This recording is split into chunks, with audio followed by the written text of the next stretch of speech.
Tenta aí que se parar aqui eu aviso. Gravou aqui, tá gravando aqui. O senhor tá gravando aí? Tá gravando. Pode ir? Bora lá, então. Olha aí que facilidade, né? Descobrindo detalhes do Zoom aí. Estudaremos as festas judaicas, pois eram tipológicas, apontando para a história da redenção. Hoje nós compreenderemos melhor, tendo vislumbre das grandes revelações de Deus para nós. Santuário 4 aí, né? Nós vimos que Deus gosta de lidar com o ser humano e pessoalmente ensiná-lo. Começou assim no Éden, mas por causa do pecado, ele começou a usar intermediários e depois ele usou o santuário como escola, né? E o santuário ficava no centro ali de Israel, ensinando a história da salvação para as tribos que ficavam ao seu derredor. Mas para Deus isso não era suficiente. Ele não queria aulas via Zoom, ele queria aulas presenciais. Como a Bíblia diz em Isaías 8,14, ele vos será santuário. Cristo então se fez carne, habitou entre nós. E a palavra habitou, nós vimos aí que é fazer-se tabernáculo. Ele se fez tabernáculo, se fez moradia aqui entre nós, né? Então, o que o santuário era no meio das 12 tribos de Israel, era o que Cristo era no meio das 12 patriarcas, né? Nós mencionamos isso aí semana passada, né? E não somente, ele diz assim, eu vos dei o exemplo para que como eu fiz, façais vós também, né? Só um adendo aqui, né, ao livro Irmãos do Rei, né? O pastor Arthur Spalding, nesse estudo do seu livro, ele apresenta que nós todos pertencemos a uma das tribos de Israel sem o saber. Porque, segundo ele apresenta no livro, são 12 traços de caráter as 12 tribos. E sendo 12 traços de caráter, é assim que o povo de Deus se subdivide, né? E é bem interessante esse aspecto aí, né? Então, no livro do pastor Arthur Spalding, que já foi colocado no grupo ali pelo Bruno, né? Não sei se vocês leram o livro, é bom vocês darem uma olhadinha para vocês se divertirem, porque é um livro interessante, né? Satanás, ele pegou esse esquema das 12 tribos e ele deturpou, criando aí aquela ideia de horóscopo, signo, né? Tudo mentirada aí, né? Para desviar-nos do propósito de Deus, né? E aqui nós temos uma tabela, tá vendo? Ó, Rubem, o caráter dele bom, celestial, o caráter dele terreno, e o discípulo que representa a tribo dele, né? Então é bem interessante essa questão do livro aí, tá? Então, cada discípulo ali que Cristo tinha, segundo esse conceito, de fato, representava cada uma tribo de Israel, né? E isso vale para nós hoje. Por isso que os 144 mil, qualquer um de vocês podem fazer parte. O livro do Apocalipse menciona que os 144 mil é da tribo X, é da tribo Y, é da tribo Y. Mas como? Se as tribos foram dizimadas no cativeiro assírio? É porque o povo de Deus pertence cada um a uma tribo, ainda que eles não saibam, né? Uma outra evidência desses aspectos, né? Uma outra evidência muito interessante. Oi, pode falar, Cris. Posso falar? Pode. Veja, as 10 tribos de Israel, as tribos do norte do reino de Israel, elas foram para o cativeiro assírio, mais ou menos uns 100 anos antes de Judá e Benjamim e os levitas irem para o cativeiro babilônico, né? Mais ou menos foram antes do que o cativeiro babilônico, né? Eu não sei exatamente o tempo que foi, mas eles foram antes, né? Foram antes. Agora, quer dizer, quem foi para a Babilônia foi Judá, Benjamim e alguns dos levitas, né? Os sacerdotes levitas que habitavam em Jerusalém. Então, quando eles retornaram para Jerusalém, as outras tribos que tinham sido espalhadas não formaram mais as outras tribos. Só ficou, então, Judá, Benjamim e levitas. Querida, foram dizimadas. Pensa só que passou aí. Ó, só você falando aí, ó, que eles foram 100 anos antes. Você sabe o que é 100 anos? É muito tempo. Tem mais. Só para você ter uma ideia, Israel, o Judá, Benjamim, eles passaram 70 anos lá no cativeiro quando eles voltaram, eles já os filhos já estavam falando outro idioma já. Verdade. Então, você imagina, mais 70 anos de cativeiro lá. Porque tem 100 anos antes dele ir, 70 anos. Até os caras vão... Amiga, já era. Eles se misturaram com os povos, casaram com os povos. Tem a questão ali de Esdras e Neemias, que vai trabalhar nesses aspectos. Tava falando as Dodi, tava falando... Exatamente por conta dessa misturada aí. Então, foi-se a glória mesmo, né? E Cabode. E aí, essas tribos já era. Sobrou Judá. Por isso que... Judá, Benjamim e os levitas, né? Já para preservar a linhagem de Jesus, né? Só que é o seguinte, Judá era uma tribo enorme. Pensa aí no estado de São Paulo contra o estado do Rio de Janeiro.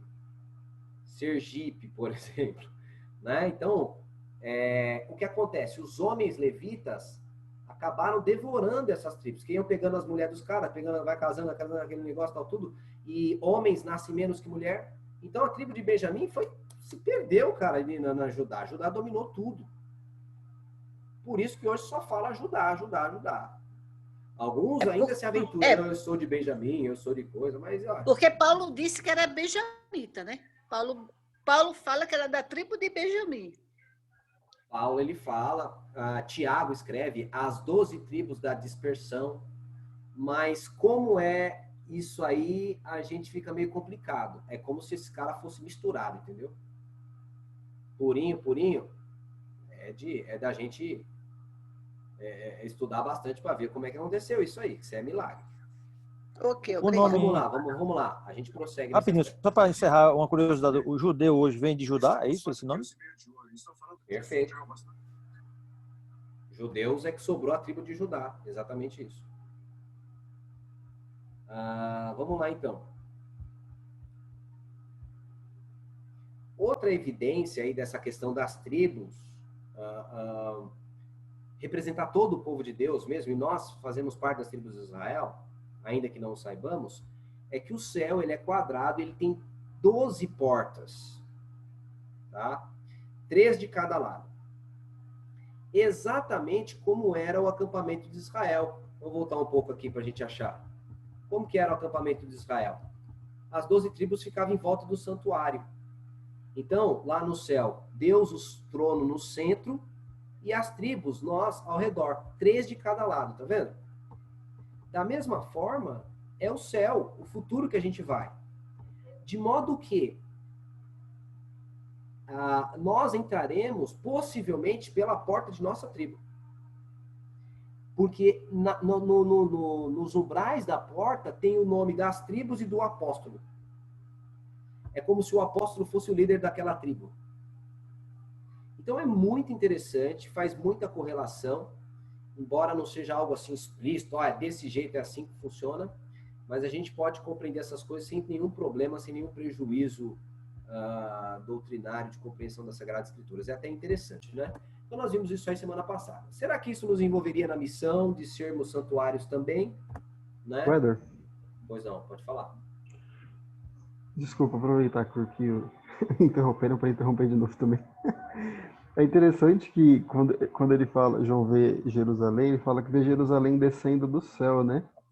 E a medida dessa nova Jerusalém, lá em Apocalipse 20 ou 21, eu não lembro, também é de 144 mil, né? Assim como o número das tribos multiplicados, certo? E quando ele diz que ela vem descendo do céu e ela é meio que um quadrado, né? 144 mil, então quer dizer que assim, ele está vendo ela para fora da estratosfera, né? A visão dela. Não é como se ela coubesse na Terra. E tem uma publicação no Instagram chamado Ciência e Deus. É a última publicação dele. Que é bem interessante. Demonstra como que ficaria ela na Terra. Assim, eu sugiro, depois eu mando o link para vocês.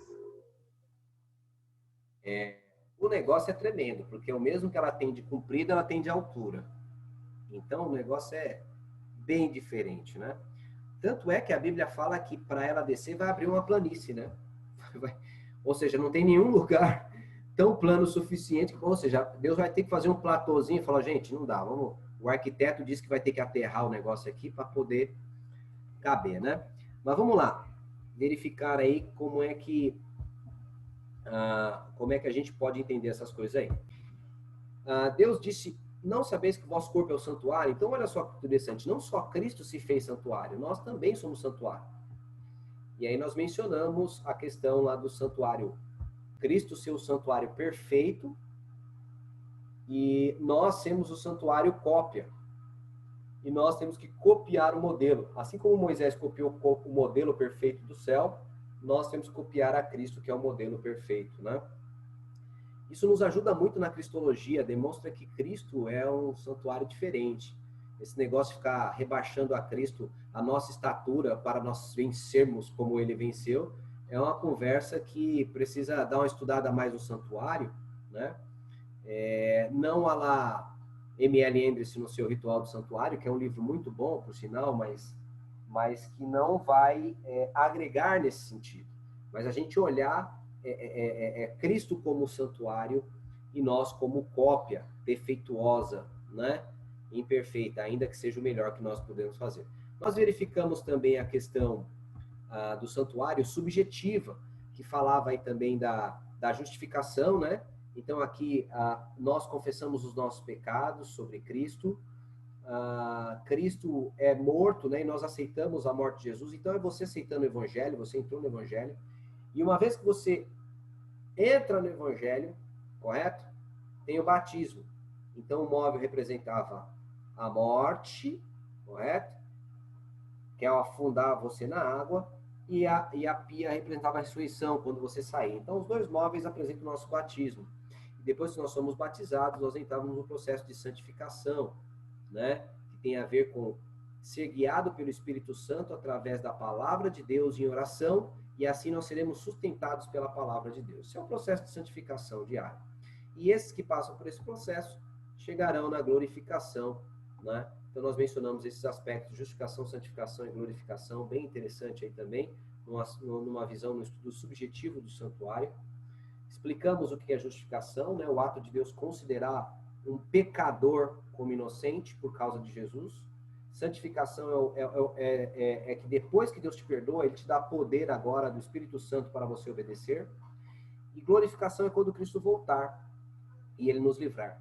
Isso aqui é bem interessante, ó, porque aqui, ó, na justificação, Deus nos liberta da condenação do pecado. E Ele fala de uma salvação muitas vezes no tempo passado, que Cristo conquistou para nós. Então, Ele nos perdoa os nossos pecados, né? Livrando-nos da condenação dele. Agora, na santificação, eu já estou liberto da condenação, mas o pecado ainda está em mim. E na santificação, Deus vai me livrando do poder do pecado. Então, a cada dia eu vou vencendo, eu caio, eu levanto, eu luto, cada dia eu vou lutando e eu vou me desvencilhando do poder do pecado. Primeiro da condenação do pecado, depois do poder do pecado, e na glorificação Deus vai nos livrar da presença do pecado. E aí não teremos mais pecado e será uma bênção, né, esse aspecto. Aí nós trabalhamos aí arrependimento, confissão, né, trabalhamos o batismo, explicamos esse negócio que eu acabei de mostrar para vocês sem mostrar as imagens, né?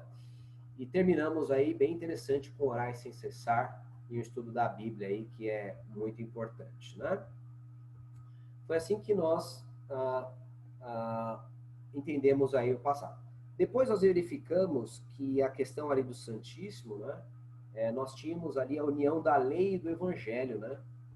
Você vê ali a lei, que representava a justiça de Deus, e o maná, que representava a misericórdia. Mas temos a vara de Arão, que representa as duas coisas juntas, né? A justiça, que a vara é o instrumento de castigar a ovelha, de corrigir a ovelha, a justiça, e misericórdia aí, com as flores e frutos aí de amêndoas que foi produzida aí nessa vara, né? União da justiça e da misericórdia, uma representação clara de Cristo aí, né? Isso deve estar no coração do servo de Deus. Nós falamos que eles guardam os mandamentos de Deus e mantêm o testemunho de Jesus. Veja, eles têm as duas coisas, os mandamentos e o testemunho de Jesus. Eles guardam os mandamentos de Deus e a fé em Jesus. Então nós precisamos andar de acordo com a lei e de acordo com o Evangelho, né? Esses dois devem andar juntos aí na vida do cristão, especialmente o adventista, que foi levantado para essa missão. Bem, nós vimos depois a Páscoa, correto? Nós entramos... mencionamos uma sugestão do livro A Cruz Antes da Cruz, né? José Pereira. Ele fala que os móveis estavam dispostos em forma de cruz. E o título do livro dele colocou A Cruz Antes da Cruz. É como se Deus já sabia, né? E deixou simbolizado pela maneira que os móveis eram dispostos. Nós trabalhamos a Páscoa e nós acabamos a Páscoa só. Nós vimos que se pegava o cordeiro do dia 10 ao dia 14, né? E ele ficando 3 dias e meio com a família, né? Representando os 3 anos e meio de ministério de Cristo. 1 ano a maturidade, né? Cristo morreria já adulto. Cinto no lombo tem a ver com a verdade, né? Que era como Israel tinha que estar vestido para a Páscoa. Sapatos nos pés tem a ver com o Evangelho. Cajado na mão é o Espírito Santo. E mão é trabalho também, né? Então, o Espírito Santo guiando os nossos trabalhos aí também. E comer depressa significa que eu preciso aceitar Cristo o mais rápido possível, antes de findar a graça. Eu não posso deixar isso para amanhã. E aí, nós trabalhamos as festas dos pães asmos. Tá? Paramos aqui. Não é boa a vossa jactância, não sabeis que um pouco de fermento levado a toda a massa. Então, Paulo está falando de fermento aí no sentido de pecado. E na festa dos pães asmos eram 7 dias, do dia 15 até o dia 21, sem comer fermento nenhum. Todo o fermento tinha que ser tirado da casa e colocado lá de fora da casa. Não podia ter fermento na casa de ninguém. E isso aqui é muito interessante. É o processo que Deus espera que nós façamos, permitindo que Deus venha nos purificar dos nossos pecados, né? Esse fermento do pecado aí precisa ser colocado para fora de nossas casas, né? Então é bem interessante, um chamado a gente a refletir aí. Agora a gente entra nas festas primícias, que é o estudo de hoje, né? Começamos o estudo então nesse momento aqui. As primícias. Bem, a festa das primícias, eles pegavam os primeiros molhos ali naquele período, tá? E eles levavam feixes para o santuário. Então veja só. Cristo, ele usa uma analogia da semente. Você se lembra da analogia da semente que ele fala? Da semente que tem que morrer? Se lembra? Vamos dar uma olhada lá, vai. Dará ele só, mas se morrer, dará muito fruto. Então, João 12, verso 24, diz assim, ó. Em verdade vos digo que se o grão de trigo caindo na terra não morrer, fica só. Mas se morrer, produz fruto. Olha que coisa interessante. Jesus trabalha o grão sendo colocado na terra como símbolo da morte. De modo que o que nasce pode se assemelhar à ressurreição. Então, quando eles colhiam esse feixe, era um símbolo da ressurreição. E isso aqui é muito interessante nesse contexto. Ó. Deixa eu mostrar aqui para vocês. Como é que a gente vai querer entender isso aqui, ó.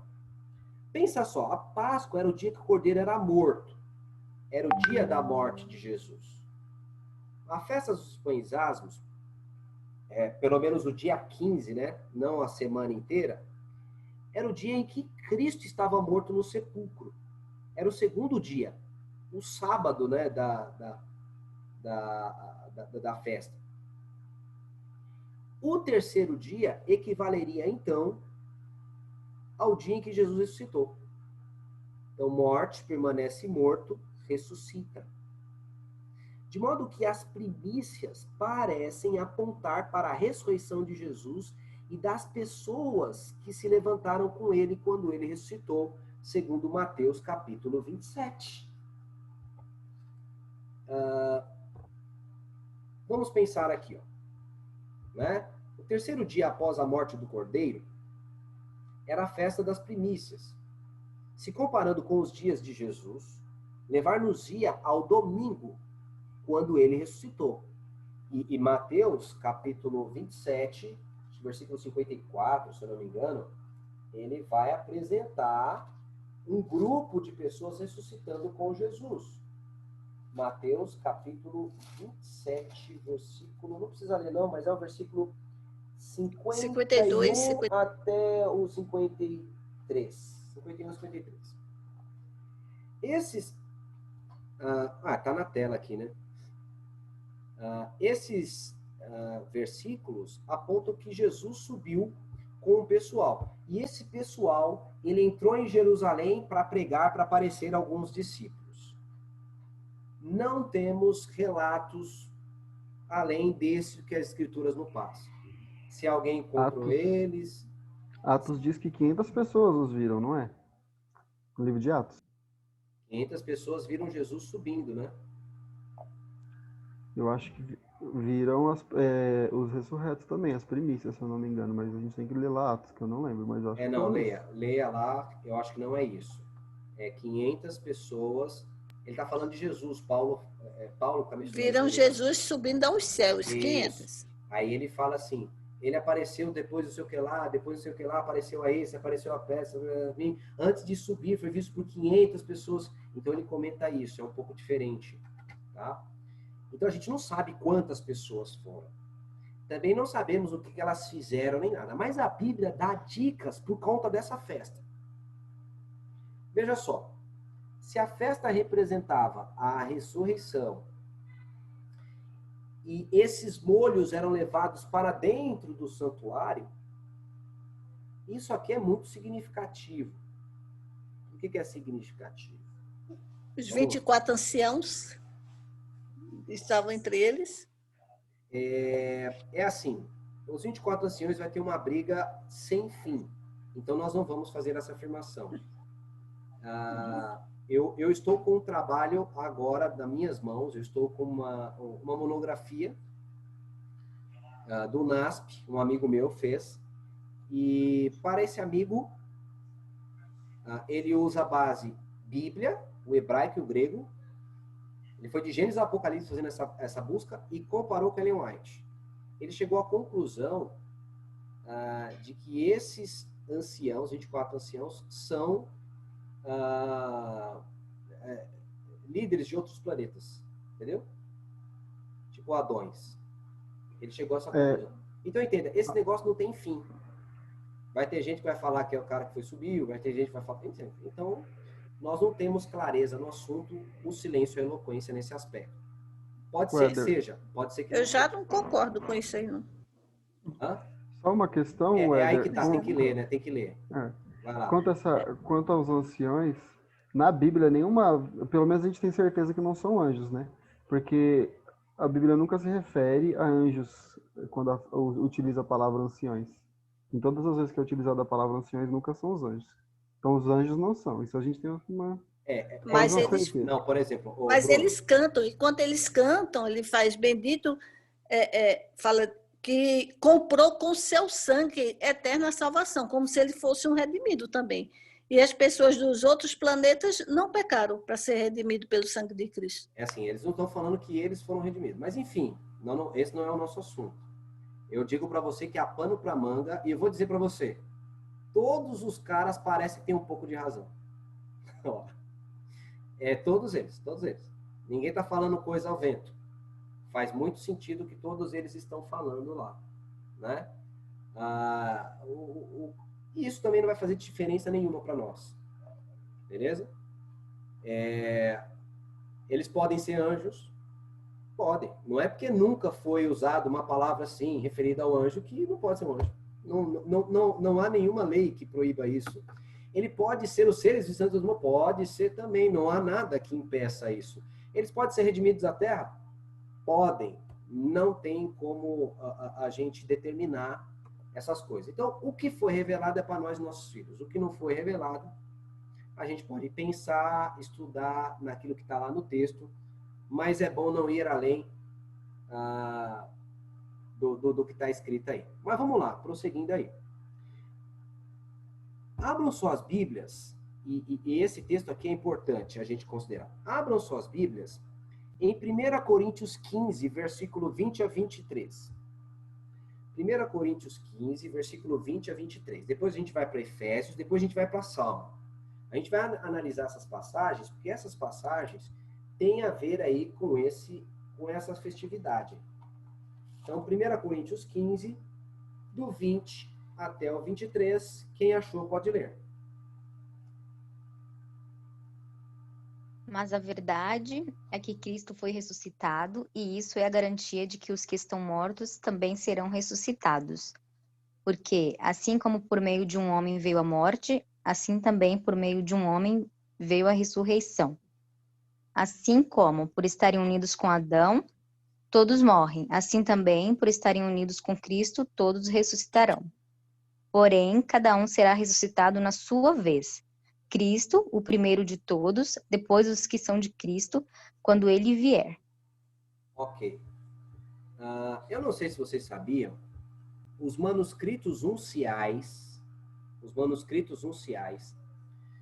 que são os manuscritos do Novo Testamento, eles são escritos em letra maiúscula, sem espaço entre as palavras e sem pontuação.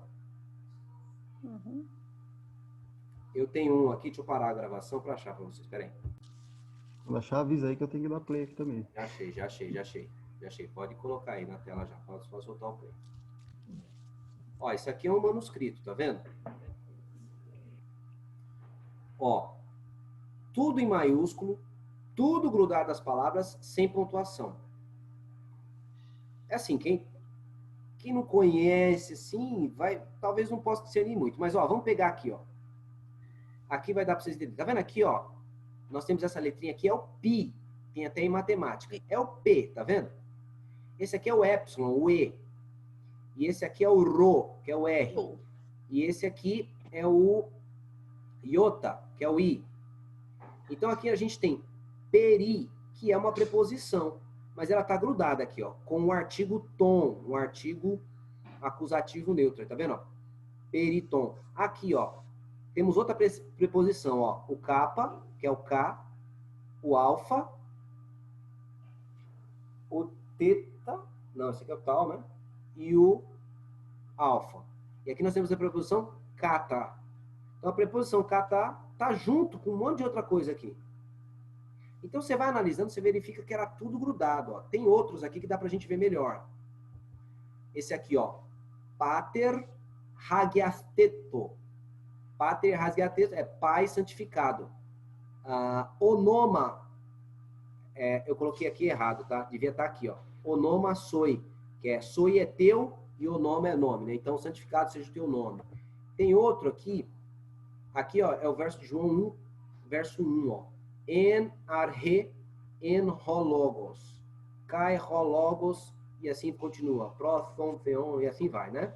Tá vendo aqui que tá tudo junto, mas o grego não é junto assim. O grego não tem esse negócio de juntar. Eles são separadas as palavras que nem no português. E aí, como é que a gente entende esse negócio aí? Né? Então, entenda. Esse verso que a Mari leu aí, deixa eu tirar aqui. Esse verso que a Mari leu, ela leu Cristo, o primeiro a ressuscitar. É uma versão que é possível. Mas há versões que diz assim, ó,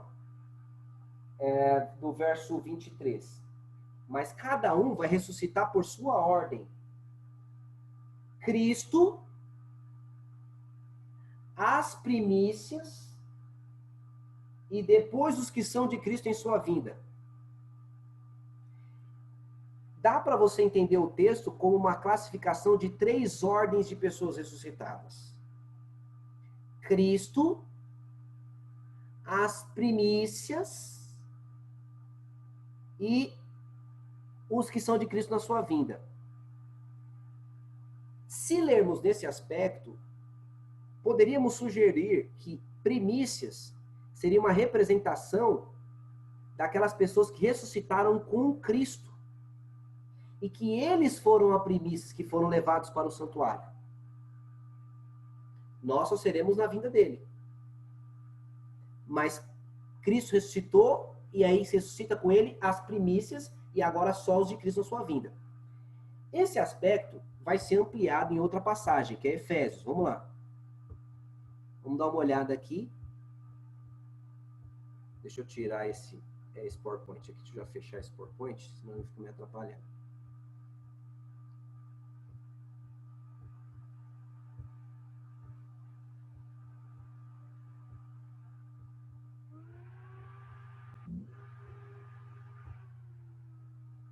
Vamos lá. Efésios 4, verso 8. Efésios 4, 8. Quem achou pode ler pra gente aí, Efésios 4, 8. E outro já busca salmo já. Como dizem as Escrituras Sagradas, quando ele subiu às alturas, levou muitos prisioneiros e seus dons às pessoas. Olha que coisa interessante. Quando Cristo subiu às alturas, ele levou muitos ao cativeiro, muitos prisioneiros. Que conversa que é essa? Quando ele sobe às alturas, ele leva um pessoal preso com ele, leva um pessoal... Que conversa que é essa? Será que essa não é representação daqueles feixes amarrados que iam para o templo, lá para o santuário celestial?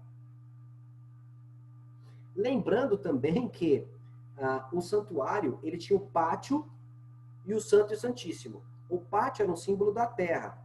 Tanto que acontece a vida e a morte, a ressurreição, naquela parte do pátio.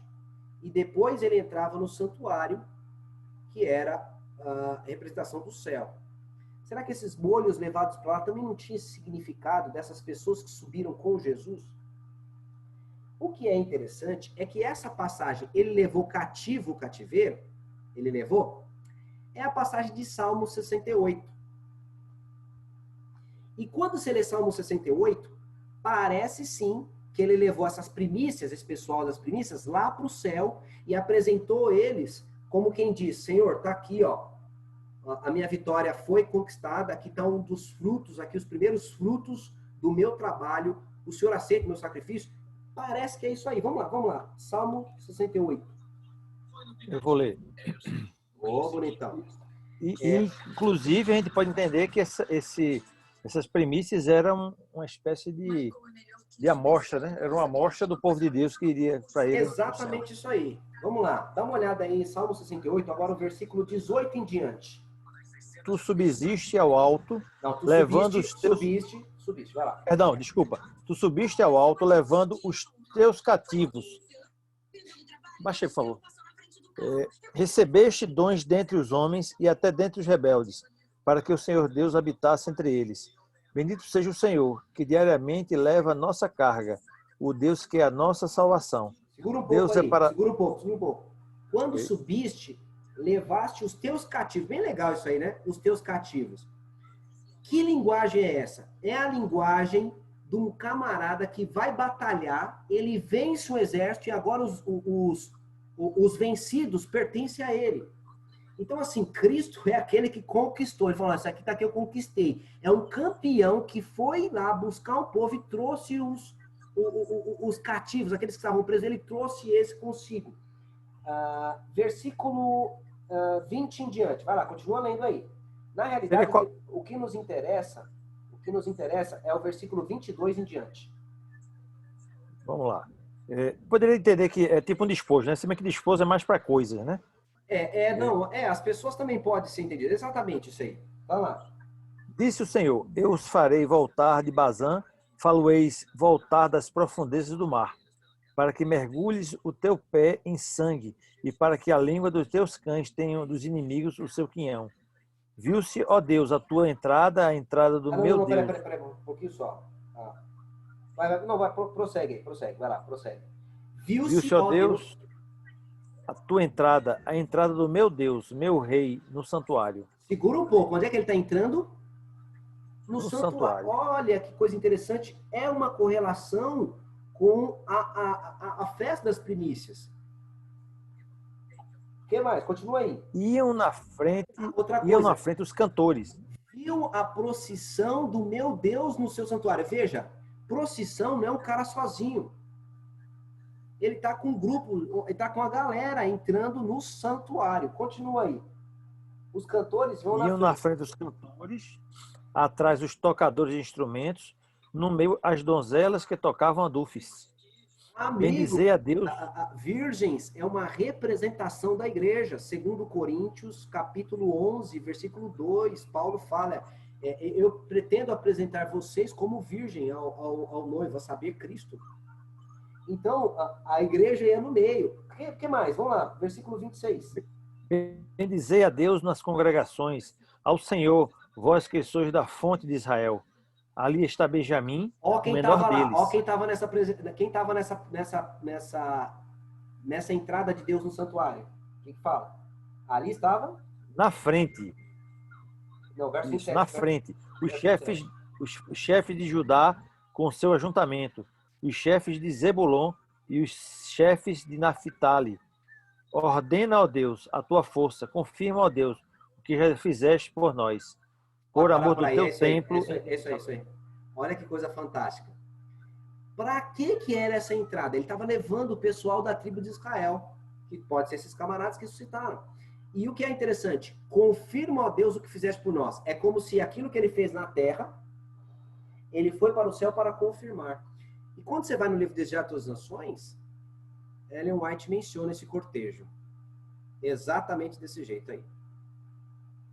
Então, queridos, nos parece que esta festa das primícias é um símbolo da ressurreição.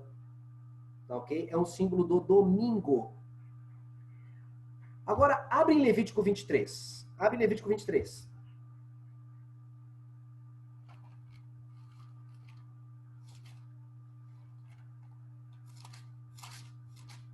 Levítico 23.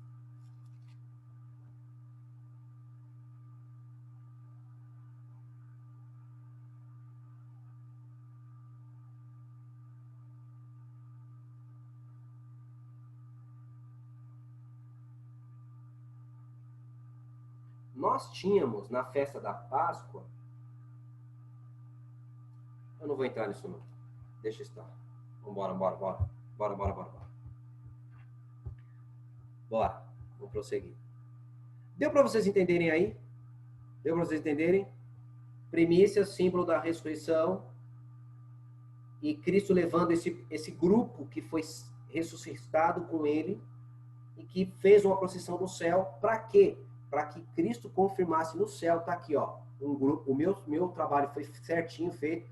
Tanto é que já trouxe um pessoal aqui comigo. E ele foi confirmar o que ele fez conosco. Vamos lá prosseguir aqui agora, ó. Se o é assim, correto? Se o é assim, a gente pode entrar na festa do Pentecostes agora. Se o é assim, a gente pode entrar na festa do Pentecostes. Vamos lá. Antes de entrar assim, né, nesses textos, esses textos a gente vai trabalhar semana que vem. Esse texto a gente vai trabalhar semana que vem. Como que era a festa do Pentecostes? O primeiro sábado das primícias,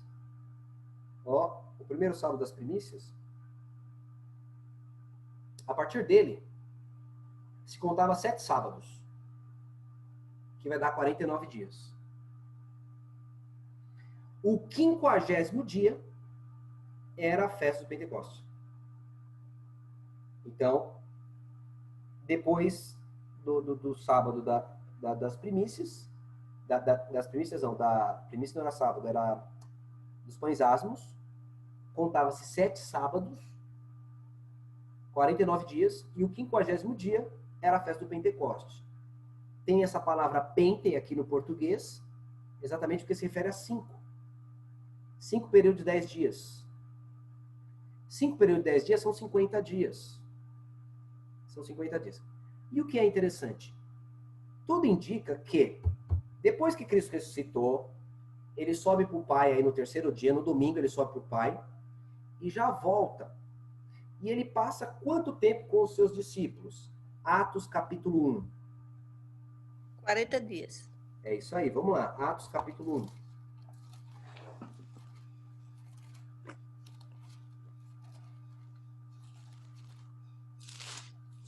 Atos 1. Versículo 1 a 3. Lucas justificando a Teófilo, a causa dele ter escrito o livro de Atos. É até interessante que eu vi uma apresentação de um teólogo aí, o Wanderson, ele mencionando que o livro de... Não, foi o Rodrigo Silva. O livro de Lucas e o livro de Atos parecem uma peça judicial. Uma defesa judicial. Possivelmente estava defendendo algum cristão e aí ele estava apresentando a defesa de Paulo. Foi para a defesa de Paulo. Então é bem interessante esse aspecto aí, né? Mas vamos lá. Atos capítulo 1, versículo 1 a 3. Pode ler aí. Escrevi o primeiro livro, ó Teófilo, relatando todas as coisas que Jesus começou a fazer e a ensinar, até o dia em que, depois de haver dado mandamentos por intermédio do Espírito Santo aos apóstolos que escolhera, foi elevado às alturas. A estes também, depois de ter padecido, se apresentou vivo com muitas provas incontestáveis, aparecendo-lhes durante 40 dias e falando das coisas concernentes ao reino de Deus. Vamos contar aí, ó. Se Cristo morreu, era na Páscoa, correto? Passa aí mais uns 2 dias, ele ressuscita, correto? No domingo, no dia das primícias. Vai para o céu levar o pessoal. Ele fala, Maria, não me toca não, eu tenho que levar um pessoal aí, uma excursão para o céu, para mostrar que eu venci. Ele foi, voltou, passou 40 dias com os discípulos, ou seja, está próximo, que festa? Do Pentecostes, porque depois da ressurreição, depois da morte de Jesus, passaria aí cerca de 50 dias. Então ele passou 40 dias com os discípulos, ele indo para o céu, não sabemos quanto tempo levou e tudo mais, ou seja, a festa do Pentecostes, passaram 10 dias. A festa do Pentecostes estava mesmo de fato ali acontecendo. E ela acontece em Atos capítulo 2, o capítulo posterior dessa afirmação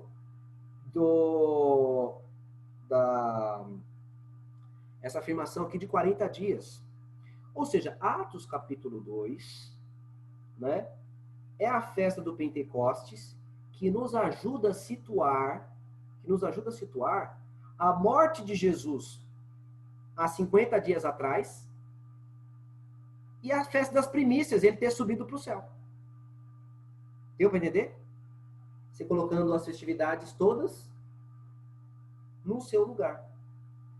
Acontecendo nos dias dos eventos aí, né? Em que os eventos eram celebrados, né?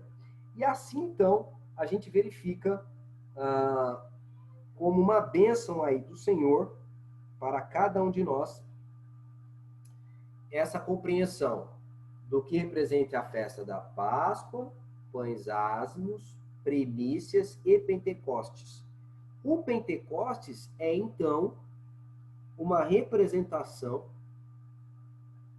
do Evangelho sendo pregado pelos apóstolos imbuídos do Espírito Santo. Porque foi nessa festa que o Espírito Santo desceu. Assim, a gente então tem já o significado de 4 dessas festas. Só que o que acontece? Hoje em dia, há um grupo grande, tá? De pessoas que acreditam que Atos capítulo 2 é uma representação do que acontece no movimento deles lá, da igreja deles, que é o pentecostalismo. Ok? Então a gente precisa estudar essa questão do dom de línguas. Eu não imaginei que chegaríamos até aqui, mas ainda dá tempo da gente prosseguir. Então eu vou estudar nem que seja primeiro Atos 2, e depois passo para vocês estudarem durante a semana a questão do dom de línguas, já fica, né, nesse aspecto aí, e as outras festividades também que se seguirão. Então olha só, Atos capítulo 2 é o capítulo no qual o movimento pentecostal se baseia para justificar o seu título e o seu dom de línguas, a glossolalia. E aí? Devemos falar em língua ou não devemos? Como é que funciona isso aí? Vamos lá. Verso 1 e a 3. Quem pode ler pra gente? Atos 2, verso de 1 a 3. Cumprindo-se o dia de Pentecostes, estavam todos reunidos no mesmo lugar. E, de repente, veio do céu um som, como de um vento veemente e impetuoso, e encheu toda a casa em que estavam assentados. E foram vistas por eles línguas repartidas, como que de fogo, as quais pousaram sobre cada um deles. Muito bem. E todos foram... Segura um pouco aí. Só até o 3. Eles estavam no mesmo lugar. Que o mesmo lugar? O contexto, eles estavam no cenáculo. Eles viram Jesus subir e numa jornada de um sábado, né? Eles foram até o cenáculo e estavam reunidos ali por cerca de 120 pessoas. E eles estavam orando, segundo o capítulo anterior, tá? Agora, queridos, qual era a grande dificuldade dos discípulos? A grande dificuldade dos discípulos era a barreira linguística. Por que barreira linguística? Cristo disse em Mateus 28, ide por todo mundo e pregai o evangelho a toda nação, cada tribo, língua, correto? Como é que o cara agora vai pregar o evangelho em todo mundo se eles eram pessoas que falavam aramaico e eram da classe pobre, não tinha condições de aprender um novo idioma? Esse era o grande pesadelo dos nossos irmãos lá no passado. Como é que a gente vai pregar o evangelho? Eles não sabiam. Mas no capítulo 1 de Atos, Cristo falou para eles, no versículo 4 até 8, né? Não vos ausenteis de Jerusalém, até que do alto sejais revestidos de poder. E aí vocês vão ser minhas testemunhas, tanto em Jerusalém como na Judéia, Samaria, até os confins da terra. Então os discípulos esperaram ali o batismo do Espírito Santo, porque eles sabiam, Deus vai mandar o Espírito Santo e a gente vai ser capacitado. Não sabemos como, mas vamos ser. E foi aí que eles foram batizados com o Espírito Santo. O versículo 4 começa já a diferenciar do pensamento pentecostal. O pensamento pentecostal normalmente afirma que essa língua é a língua dos anjos. E eles começaram a afirmar isso com mais veemência depois que diversas universidades teológicas começaram a fazer estudos linguísticos sobre a glossolalia. E eles não encontram idioma no mundo, no planeta Terra, que seja aquele idioma.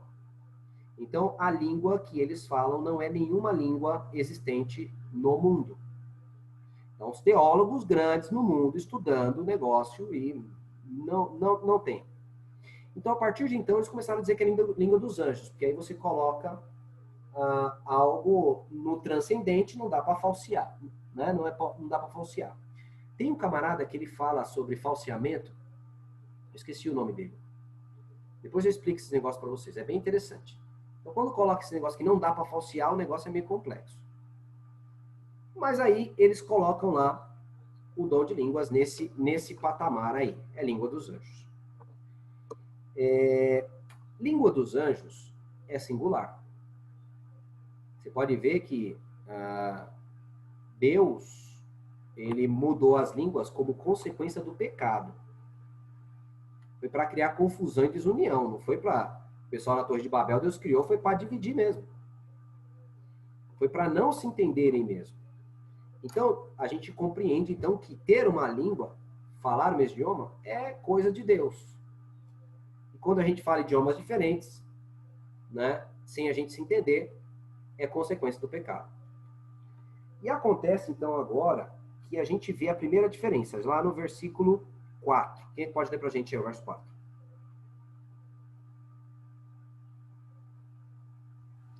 Todos ficaram cheios do Espírito Santo e passaram a falar em outras línguas, segundo o Espírito concedia que falassem. Olha que coisa interessante. Primeiro detalhe importante, eles passaram a falar em outras línguas. Primeiro detalhe é o plural. que vai contrastar com a ideia de língua dos anjos. Língua dos anjos é singular. Então, quando Só uma coisa. falamos a língua dos anjos, o texto diz que eles falavam em outras línguas, segundo o Espírito lhes concedia. Ou seja, era mais de um idioma, não era um idioma só. Fala, Bruno. Esse outras línguas, esse plural, tá no original? Sim. Também? Sim? Boa. Passaram a falar em outras línguas. Vamos lá dar uma olhada agora aqui no versículo 5, para a gente entender o processo. Verso 5. E em Jerusalém... Pode ler, Bruno. Primeiras damas. Obrigada. Estavam morando ali em Jerusalém judeus religiosos vindo de todas as nações do mundo. Ali estavam habitando judeus religiosos vindo de toda a nação debaixo do mundo. Então, parou. As festas judaicas, 7 festas, eram divididas em 3 blocos. 3 blocos. As 3 primeiras festas, que eram Páscoa, pães asmos e primícias. Aí passavam 50 dias aí, né? Quase 2 meses para vir a festa do Pentecostes. E aí depois passava mais uns 50 dias para acontecer as festas que fechariam o ano aí, né? Que seriam as festas das trombetas, expiação e tabernáculos. Então eram 3 grupos de festas, dividido ali ao longo do ano, e aí terminava o calendário religioso com as festas do tabernáculo. O que é interessante é que é o seguinte, os judeus iam para Jerusalém 3 vezes ao ano. Quando? Na festa das Páscoas, na festa de Pentecostes, na festa das primícias. É isso que justifica gente de todo mundo habitando em Jerusalém. Eles saíam de onde eles estão para a comemoração da festa. Então, os discípulos estavam agoniados. Por quê? Era uma ótima oportunidade para pregar o evangelho para pessoas que, quando elas retornassem, elas levariam o evangelho para os países delas. O evangelho seria pregado no mundo, assim, da noite para o dia. Porque os judeus sairiam, voltariam para os seus lugares e sabendo o evangelho. Então, era o momento deles ganharem o coração das pessoas. Mas como é que eles iam ganhar o coração das pessoas se eles não falavam o idioma das pessoas? E Lucas está deixando claro que era gente de outras nações para você entender que não é língua de estranha, não é língua de anjos, é língua das nações. É por isso que ele está citando que estava habitando em Jerusalém pessoas de vários idiomas. Versículo 6. Pode ler para a gente aí. Quando ouviram aquele barulho, uma multidão deles se ajuntou, e todos ficaram muito admirados, porque cada um podia entender na sua própria língua o que os seguidores de Jesus estavam dizendo. Olha que coisa interessante. Correndo aquela voz, ajuntou-se a multidão e estava confusa, porque cada um os ouvia falar em sua própria língua. Não era a língua que eles não entendiam. Era a língua inteligível. E eles entendiam a sua própria língua. Alguns dizem assim: não, os discípulos falaram em língua dos anjos e eles entendiam na sua língua. O texto não diz isso. Porque o texto diz que não é dom de ouvido, o texto diz que é dom de língua. O dom estava no falante, não estava no ouvinte. O Espírito Santo foi derramado sobre o falante, não sobre o ouvinte. Então, o dom de línguas era que os discípulos foram capacitados em falar o idioma daquelas pessoas sem nunca ter estudado. Esse é o contexto. E no verso 6 é a primeira vez que aparece que não era a língua dos anjos, não era nada, era a língua das nações. Verso 7 agora, quer dizer, 7. E todos pasmavam e se maravilhavam, dizendo uns aos outros: pois que não são galileus todos esses homens que estão falando? Por que eles estavam admirados, diz o texto? Qual é a causa da admiração deles, segundo o texto? Que eram todos galileus, todos judeus. Em outras palavras. Pessoas simples que não tinham capacidade intelectual de falar em outras línguas. O mais pobre está falando um novo idioma. Amigo, uma pessoa hoje que aparece falando novos idiomas aqui é uma pessoa culta, respeitada. Porque não é qualquer pessoa que está falando qualquer idioma. Todos têm capacidade, mas não é qualquer pessoa que aprende um novo idioma. Se hoje, que está em cada esquina tem uma escola de idiomas, ainda é admirável uma pessoa falar um novo idioma, você imagina, você vê pessoas um pouco melhores que mendigos. Era isso que eram os discípulos. Pouco melhores que mendigos. Falando um outro idioma. Falando grego, hebraico, aramaico, árabe. Os caras, caramba, como assim? Eles ficaram atônitos, porque os discípulos estavam falando no idioma deles. Versículo, e eles sabiam pela vestimenta que era a classe mais pobre, que eram os galileus. Versículo 8. Repete de novo que é a língua das nações. Vamos lá. Como, pois, os ouvimos, cada um na nossa própria língua que somos nascidos? Olha, e como é que ouvimos cada um em nossa própria língua que somos nascidos? Amigos, eles estavam ouvindo o idioma deles. Como é que pode? Eles não são galileus? Como é que eles estão falando conosco nosso idioma? Isso aqui também é uma prova de que o susto era pelo Galileu estar falando. Como é que esse cara está falando aí? O pobre. E a segunda vez o verso 8 menciona que era a língua das nações. O verso 11 vai mencionar mais uma vez. Leia o verso 11 aí pra gente, por favor. E cretenses e árabes, todos os temos ouvido em nossas próprias línguas falar das grandezas de Deus. Ele termina com cretenses e árabes. De novo, ouvimos em nossas próprias línguas. E ele termina com cretenses e árabes. Só que esse verso começa no verso 9. O verso 9, ele fala os idiomas que estavam ali presentes. As nações que estavam ali presentes e, por isso, os diferentes idiomas. Ele fala, somos partos, a língua parta. Tinha língua parta. Os medos, a língua meda. Elamitas, o elão. Naturais da Mesopotâmia. Possivelmente falavam aramaico. Capadócia. Possivelmente falava grego ou latim. Judéia. Hebraico, aramaico. Líbia, falava libanês. Cirene, forasteiros romanos, aí o latim. Tanto judeus como prosélitos, cretenses e árabes. Creta, a Grécia, né? E fala grego, então árabes, falava árabe. Então eram vários idiomas. Aí ele fala, todos nós estamos ouvindo os nossos idiomas. Ou seja, os discípulos estavam falando naqueles idiomas. Queridos, então Atos 2 parece afrontar o pensamento pentecostal de o dom de línguas. A gente vai prosseguir no próximo estudo com o dom de línguas. Fica aí material para vocês estudarem dom de línguas, as outras aparições na Bíblia. Eu anotei dom de línguas e festas aqui. E você também continua estudando as festas. Agora vai sobrar as festas para a gente.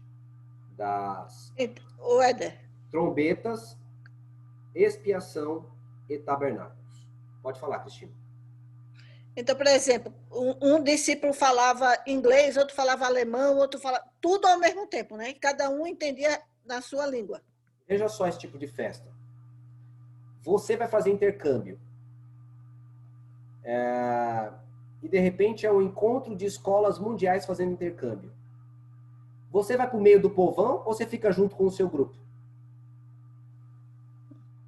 Junto do meu grupo, lógico. É isso que acontece. Então, essas pessoas que falavam alemão, eles iam todos juntos.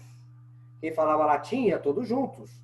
De modo que os discípulos, ao se levantar para pregar, era só eles se dirigir a um grupo que Deus os capacitou a falar. Entendi. Beleza? Beleza. Mais alguma pergunta aí, galera? Seria interessante passar num estudo contando a história, como começou esse dom de línguas no pentecostal? Ou não? Era só pegar a Bíblia. Porque assim, eu sei um pouco da história de como começou o movimento. Então, Mas você se pode for falar um aprofundar. pouco lá da Azusa, você pode falar, filha, vai estudar. Sai dessa cadeira e vai estudar. É isso que a gente quer de você só. Estuda, minha filha, estuda história. Eu preparei há uns anos atrás. Uhum. E eu abordei essas festas no contexto profético, que todas elas se cumpriram, com exceção dos tabernáculos que se cumprirão na volta de Jesus. Aí, se der, na semana que vem eu tentar em 5 minutos dar uma abordada, pode ser que... Chega cedinho e fala assim, tá? Será bem-vindo. Em 5 minutos dá.